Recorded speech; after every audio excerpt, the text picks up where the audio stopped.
Hi everyone, welcome back to my channel. I hope you're all doing well and having a fantastic week. Today I'm doing another of my reacting to my subscribers' bird cage setups. I love doing these videos because I love getting inspiration for my own bird cages depending on how you guys have set yours up.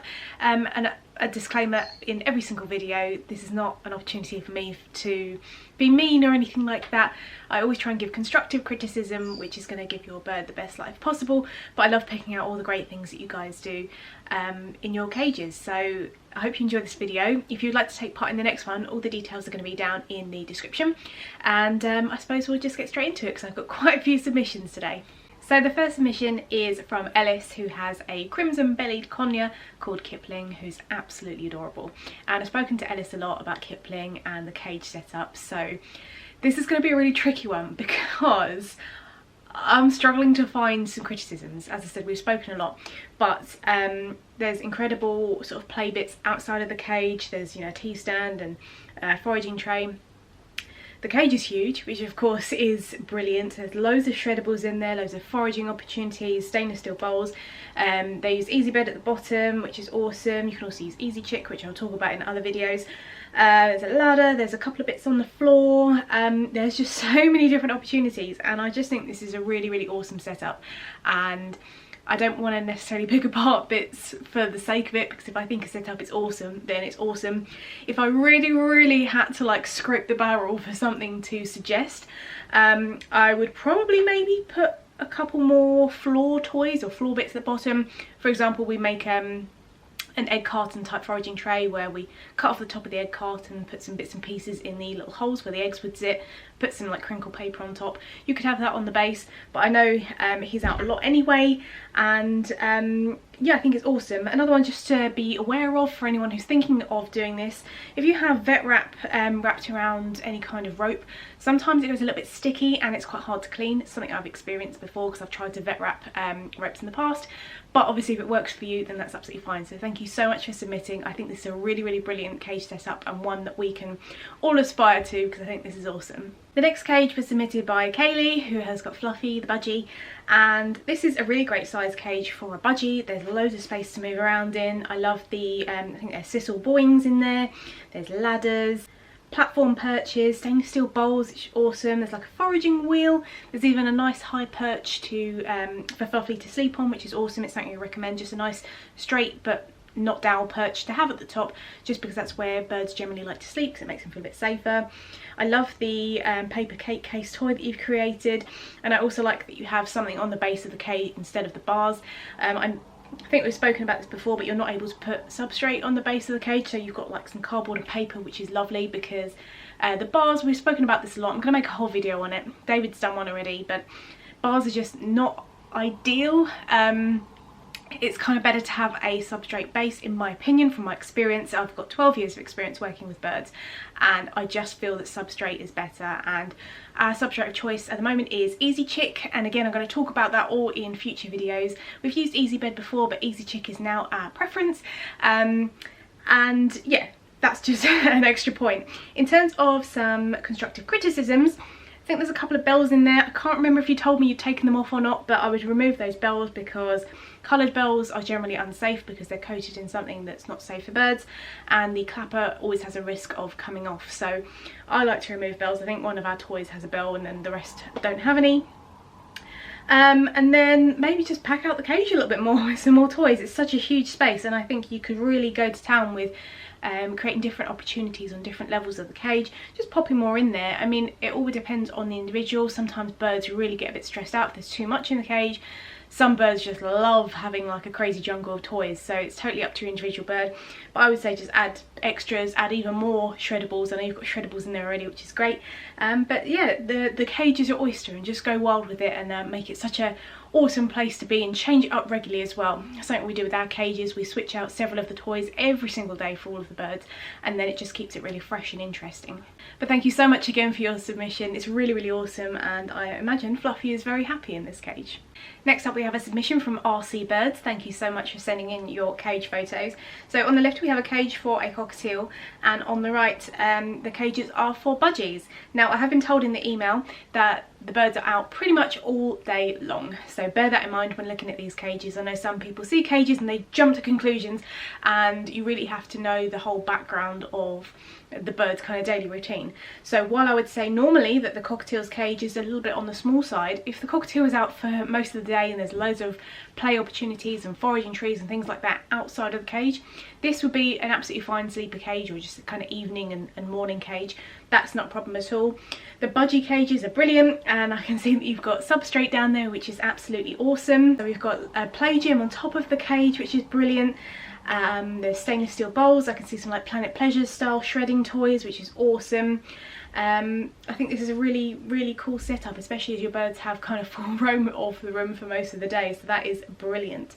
If I had to give some criticisms, I would say maybe add a few more toys in the cages. It's a bit hard to see sometimes from different angles, so I'm only assuming based on what I can see. But I would add just a few more toys, like for example in the budgie cages, maybe just some yucca wood or some other shreddables like the Planet Pleasures giant pineapple you've got, just to fill it out a little bit so they've got something to do when they're in there, although I imagine they're just in there for sleeping anyway. And then the other thing just to be aware of is cotton rope perches. Again, I speak about a lot of the similar kind of topics in each video, but it's something I like to just remind people of, especially if you're kind of on the fence, or maybe this is the first cage reaction you've seen of mine. But cotton rope has the potential to cause crop impaction if your birds chew at it and eat it. Not every birds will. For example, my conures don't chew cotton rope at all, so I can put that in if I want to, whereas my cockatiels will chew it, so I can't use that, and I'll use something like sisal, however you say it, or jute or coconut. There's loads of different options. But if your birds don't chew the cotton rope, then that's fine. The other thing maybe I would suggest, oh, there's a couple of bells on the toys, so I would personally take those off just because I feel the risk outweighs the benefit of having bells, and sometimes bells can actually trigger hormonal behaviour, which is absolutely one to avoid with birds. But generally speaking, I think this is an absolutely awesome setup because your birds have such a huge range of the room as well, and loads of play opportunities on top of the cages and outside and things, and I think that's brilliant. There's lots of opportunities for enrichment, so really well done, and thank you so much for submitting. Next up, the submission is from Brianna. Thank you so much for submitting, and she has a cockatiel called Cleo, and Cleo's in the photo, which is always awesome. I love seeing the birds in the photos. So starting off looking here, we've got stainless steel bowls, which is awesome. We've got some ladders, which are really fun. There is a dowel perch in there, and sometimes when people see dowel perches, they're like, oh, that's terrible. I personally think that one dowel perch in a cage is fine, as long as the rest of the perches are nice and natural, which is what's going on in here, which is awesome. There's loads of toys, shreddables, things like that. I love cages that have the play stand on top of them as well. I think they're really awesome, and it provides just that extra opportunity for enrichment. And then I remember you said in the email, and obviously you can see it in this video as well, there's like a little set of plastic drawers at the bottom which are like foraging drawers, so Cleo can pull out the drawers and they're stuffed with paper and treats, that kind of thing. I think that's a really innovative idea. I would bear in mind it's not going to work for every bird, because for example my conures would probably chew their way through it instead of pulling out the drawers, or something bigger with a much stronger beak. But for cockatiels or things like that, I think that's really fun. Obviously just keep an eye on your birds, because every bird is different, and some birds, as I said, will chew, some won't. But I think that's really innovative, and it's a great way to utilise some of the floor space, because with some of these cages, as you can probably see, there's a great big gap between the bars and like the seed catcher and tray, and I don't know why companies do this, why there has to be such a big gap, or why there has to be bars, or you know my thoughts on bars. But as I said, I'm going to make a video. But you could potentially, if you wanted to use the base of the cage as, you know, substrate and things, you could actually get some cheapo kind of wood panels from a DIY store that's untreated, like pine or something like that, and you could drill a little hole in, and you could cable tie it all the way around, so that obviously your bird couldn't get out, but you could have that secured space, so then they could go down to the base. That's just an idea to think of, but generally this is a pretty good sized cage, especially if your bird comes out a lot during the day. And I think you're doing a really great job, so well done. Thank you so much for submitting. I mean there's quite a lot of toys in there. You could experiment with a couple of other different kinds of toys, different sizes of toys, different materials, but I think you're doing an awesome job, and Cleo looks very beautiful and happy in there, so thank you so much for submitting. So my next submission is from Christina. Hi Christina, and she has quite a few cockatiels. And she has this really interesting kind of cage setup where the cages are actually stacked one on top of the other. I've seen these sold, I can't remember if it's Liberta or Rainforest or whichever brand it is. I think it's really interesting. So as I said, there's 3 different cages there. I love that you've got stainless steel bowls in there. There's loads of natural perches in there, and you also use substrate, which again is really brilliant because it provides that foraging opportunity. It's so easy to clean and keep on top of. I like that you have utilised the very top of the cage with like a little, what would you call it, like a ledge or something, which I assume is a foraging tray. You've got the natural grasses hanging down the side, which is brilliant. And the teals look like they're having a great time preening up there. There's lots of nice natural toys and DIY toys by the looks of it, some sanding perches. There's lots going on here, and I think you've got a lot of great components, cuttlefish bone as well, which is great. It really depends, with my next kind of constructive criticism, how long your birds are out for, because I would say the cages, generally speaking, are a little bit on the smaller side. However, if like RC birds, your birds are out a lot, then it wouldn't necessarily be an issue. David actually made a video on, it was called The Truth About Parrot Cages, where he discusses, you know, typical sizes and things that people say are wrong about certain bird cages, all that kind of thing. I think you guys, if you're interested in these videos, you should go and take a look. I'll leave a link in the description down there, just because there's a lot of kind of misconceptions and myths about parrot cages, and people get very kind of emotional online about shapes and sizes and all that kind of thing. So I'd highly recommend going and checking out that video afterwards. But I think this is a really cool setup. It is very efficient for the space. Obviously, you know, if you've got cages standing up across the room, that takes up a lot of space, but if you can stack them, and that's really cool. The only thing that it could maybe do for some birds is make them a little bit uncomfortable because they can hear noises above them, or it's a bit darker. But every bird is going to be different, and I think that's something to really bear in mind. Some birds will really thrive in here, and it looks like the cockatiels are thriving in here. Some birds might not like this setup, so that's just something to bear in mind. Obviously there's one cage which is kind of on the floor. Again, some birds won't feel as safe on the floor, some will. Just to bear in mind, but generally speaking, I think you're doing a really great job of providing loads of different enrichment opportunities in these cages. Love the stainless steel bowls and the substrates, so thank you so much for submitting. So the next cage has been submitted by Sean. Hi Sean, thanks for sending in your cage photo. And he actually made this cage himself for his cockatiel called Quetzal, and I love that name, I think that's really fun. So looking at this cage, it's pretty big. For a cockatiel, this is a really cool cage size. It has got a lot of space along, which for a lot of birds is very useful. There's natural perches in there, there's stainless steel bowls, which is awesome. And I didn't actually see this the first time I looked because I just kind of glanced, but if you actually zoom in, there are some natural toys. They're kind of cream coloured, but I didn't actually see them the first time I looked at this photo, so I thought, oh, there's no toys in there, but there are definitely toys in here. So yeah, I think the size and the bowls and the perches, that kind of thing is great. So in terms of my kind of criticisms, I would pack it more with toys, and don't be afraid to go for colour as well, as long as it's safe, because birds do have incredible colour vision, and they can see much better than we can. And whilst some people say, oh well, you know, having coloured toys is only for the owner, I disagree. I think quite often birds do enjoy some colours. So I would pack it more with toys. You can add some more perches. Don't be afraid to kind of fill it a little bit, because ideally you don't want your bird being in the cage all day. They want to have time outside with you, having lots of fun, and equally having time in their cage and having fun too. So it doesn't have to be too bare. And generally speaking, I know this is something that comes up in David's video as well, even when you get a flight cage or a huge, great big cage, unless you have an aviary, your bird is not going to be flying in that cage. Or you have something like zebra finches, which are tiny. It's not physically possible for a bird to fly in the cage, so don't be kind of afraid of filling up some of that space because you think your bird's going to be flying around. I can assure you they're not. And that's not a bad thing, because they can fly when they're out and about with you. But yeah, don't be afraid to kind of fill this cage and add in lots more natural perches and toys like you've already done. The other thing I will just bear in mind for anyone considering making their own bird cage, firstly, obviously when you're working with metals and things, think about sharp edges. That could always be a risk. But also there are some metals that are toxic to birds. I'll leave some information down in the description if you want to find out a little bit more before you go ahead and start building, just so you're kind of clued up on what's safe and what's not. But thank you so much for submitting, Sean. Next up, the submission is from Alicia. Hi Alicia, and she has a cockatiel called Isla. And this cage looks very similar to Cleo's cage that we saw previously.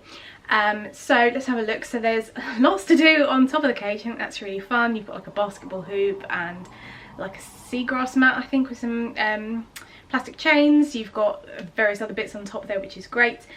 I believe you've got a dowel perch down there, but it looks like it's scored. I think you said that in your email, so that's awesome. You've got a West Coca Bob Yucca toy, which is brilliant. Planet Pleasures toys.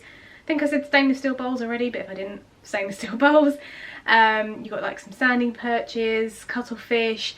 It's looking really good. I know you said in your email that you'd like to use substrate, but obviously there's a seed guard catcher thingy and there's a huge great big gap. But like I said, for Cleo's, if you wanted to and you had the DIY skills to do so, you could get some cheapo wood from the DIY store, drill some holes and cable tie it around the bottom, and then you could use the base. I really wish that cage manufacturers would ask us owners what we want and make accordingly, but there are ways that we can kind of bodge job around it, so that could be an idea if you wanted to. I think that the cage setup is pretty good. I can't quite see, but if you haven't already, I think you have, but if you haven't, just make sure that there is like a one sleeping perch at the top there, just a simple straight kind of natural perch, just to make them more comfortable. And then I would say just maybe add in some more toys. I mean, as I said with a lot of cages, I think people are afraid to put too much in, but just see how your bird reacts, see what opportunities with different perching areas you have, and just feel free to put it in there and mix it up occasionally like we do, you know, switch things out regularly. Some people also like to try and put perches on the sides of the cages, on the outside, so if your bird comes out they can kind of play on the outside. That could be an option, but you have got that beautiful play stand at the top. And then I suppose one other tiny criticism just to be aware of is one of the stainless steel bowls at the top is quite deep, and obviously if that's food, it's either going to be really filled or they're going to struggle to get it at the bottom, and if it's water that could be a bit too deep for them. So totally up to you what you want to do about that, but I think this is a very cool cage setup. I think you're doing a great job so far, so thank you so much for submitting. And the final submission is from Rega Soup's Flock. Hello, thank you so much for submitting. And they have a cockatiel called Charlie, who again is in the photo, which I absolutely love. Love the like the budgie and the cockatiel on the wall. I think that's really cool, the painting style things. In terms of the setup, I don't really know where to start because again this is absolutely brilliant. There's so much going on. So to start off with the play stand, I really like this play stand. I'd like to try and get one, but they seem to either be out of stock or like 3 times the price at the moment, which is weird. So you vet wrapped all of the rungs, which is good because they're quite thin and metal. But again, just be careful with the vet wrap because sometimes it does get kind of sticky and gross. What else have we got going on here? We've got lots of lovely natural toys. I love the kind of the rope from the cage all the way over to the play stand. I think that's so fun.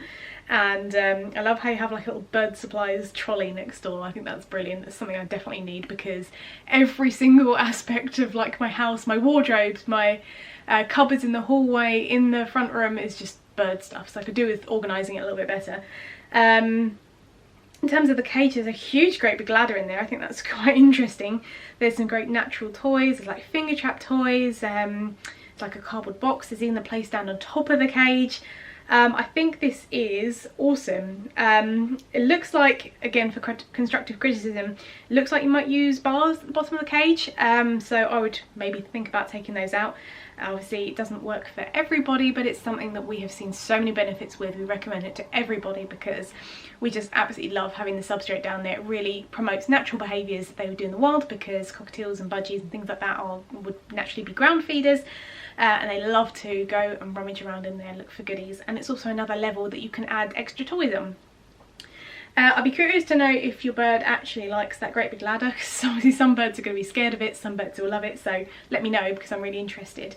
And it's a little bit dark so I can't quite see all the way into the cage, but if you haven't already, again, have a sleeping perch, but I think I can see one possibly. But generally speaking, again, I think this is a really awesome setup. The only kind of extra I would say is maybe just switch up the toys regularly if you don't anyway. Maybe switch them up every day, or just a few of them, switch them up every day, and just try and make it a little bit different for your bird because there is so much going on and that's brilliant. But even when you have a huge great big setup, it can be really enriching for your bird just to tweak things a little bit, just to get their mind working like, oh, this is different, how can I navigate this area? But yeah, I think this is just really awesome and you're doing such a fantastic job, so thank you so much for submitting. that brings me to the end of the video. I hope you enjoyed another one of these reacting to my subscribers' birdcage videos. If you'd like to take part in the next one, all of the info is going to be down in the description. Let me know what you thought about the cages in this video down below. Again, be nice, because that's what we do on this channel. There's no need to be mean. We're all here to learn. Even me, I'm always learning, even with all of my experience. So again, thank you so much for watching. I hope you're having a fantastic day. Take care and see you later.